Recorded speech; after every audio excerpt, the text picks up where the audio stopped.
बिस्मिल्लाहिर्रहमानिर्रहीम। अस्सलाम वालेकुम नाज़रीन। इमरान खान साहब आपने लोगों से वादा किया था कि जब आप इक़्तिदार में आएंगे तो 50 लाख मकानात और 1 करोड़ नौकरियां जो हैं वो बेरोज़गार और बेघर अफराद में तकसीम करेंगे। खान साहब, अगर आपकी 2 साल परफॉर्मेंस देखी जाए तो ऐसा कुछ भी होता दिखाई नहीं दे रहा और मज़ीद अगले 3 सालों में भी शायद आप इस पर अमल दरामद ना कर सकें। खान साहब, अगर तो आपने वाकई नीयत की है कि आप लोगों को, बेघर अफराद को मकानात और बेरोज़गारों को नौकरी देना चाहते हैं, तो जब तक इस पर अमल दरामद नहीं होता, खान साहब आप इन बेघर अफराद और बेरोज़गार लोगों को जो है बिजली में रिलीफ दे सकते हैं। कम अज़ कम आप इनके मीटर जो हैं इनको 100% फ्री कर दें। जो भी किरायादार है वो वापडा ऑफिस में जाए और वहाँ पर अपनी एप्लीकेशन किरायानामा दिखाए और उसके बाद उसको बिजली के बिल में रिलीफ दे दिया जाए। अगर आप 100% फ्री दे सकते हैं तो ये किसी मकान और नौकरी से कम खुशी नहीं होगी।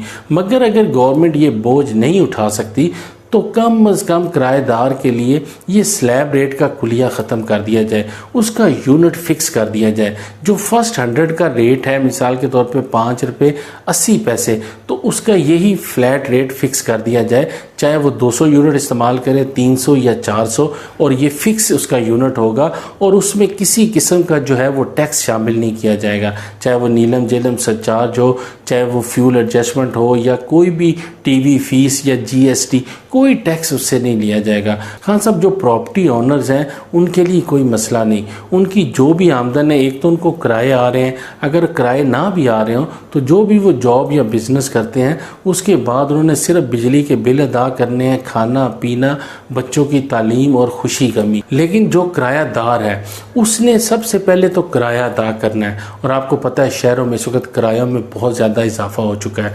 उसके बाद उसने बच्चों की तालीम, खाना पीना, इस वक्त देखें कि आटा महंगा, चीनी महंगी, सब्जियां महंगी, गोश्त महंगा, दालें महंगी, पेट्रोल महंगा, उसके बाद जो आने जाने के किराए हैं उनमें बहुत इजाफा हो चुका है।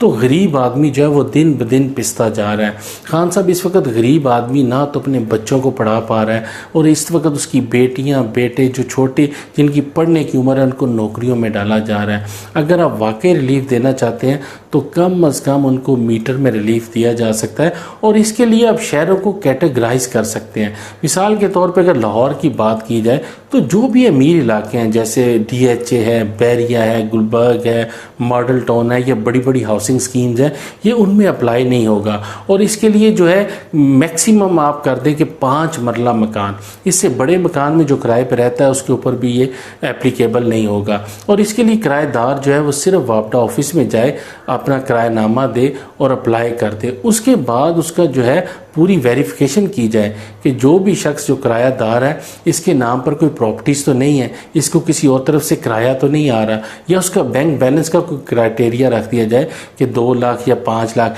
इससे ज़ायद रकम है तो उसको जो है उसके ऊपर भी ये अप्लाई नहीं होगा, या उसकी बीवी के नाम पर कोई ऐसी प्रॉपर्टी है तो वो भी इसका हकदार नहीं होगा। इस तरह खान साहब, जो गरीब आदमी है इस वक्त गरीब इलाकों के अंदर, जो मेहनत कश, जो दिहाड़ीदार तबका है, वो ऐसे घर फ्लैट बने हुए हैं जहाँ वो सब मीटर पर बिजली इस्तेमाल करते हैं।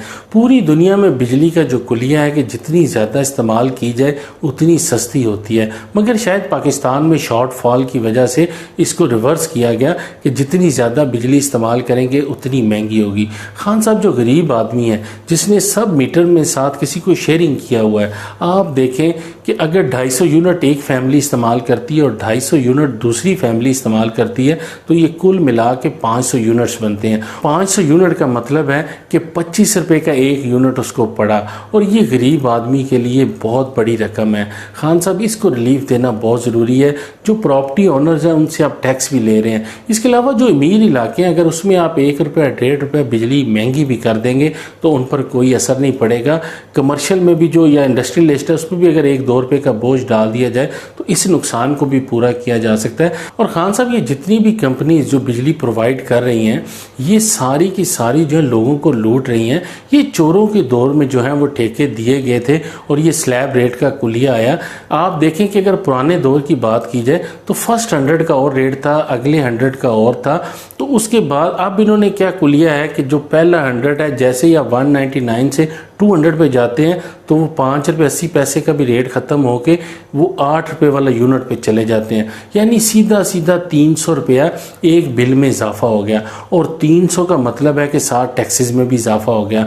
खान साहब करोड़ों मीटर है, कौन सा घर है जिसका 100 यूनिट का बिल आता है? 200 से तो ऊपर ही आता है। इतने ये लोग जो हैं लोगों को लूट रहे हैं, इनको कौन पकड़ेगा, इनको कौन चेक करेगा? आप अब ईमानदार आए हैं, आप इनके ठेके ख़त्म करें, नए लोगों को मौका दें। हो सकता है उस वक्त बिजली के ठेके गलत किए गए हों, आप नए ठेके दें, नई कंपनीज को बुलाएं, चाइना से बात करें। जब तक आपके ये डैम्स मुकम्मल नहीं होते, आप बिजली के नए से नए जो हैं कंपनीज को ठेके दें, शायद आपको मुनासिब रेट मिलना शुरू हो जाए, क्योंकि ये लोग जो हैं ये भेती हो चुके हैं।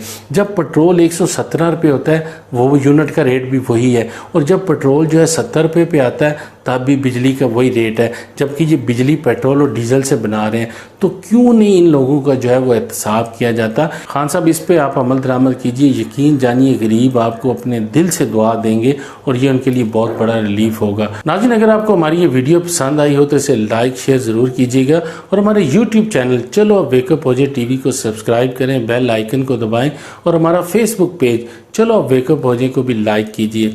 नाज़रीन, इस चैनल का मकसद सिर्फ और सिर्फ अपने हुक्मरानों को और इस सोई हुई कौम को जगाना है, और आम आदमी की आवाज़ जो है वो हुक्मरानों तक पहुंचाना है।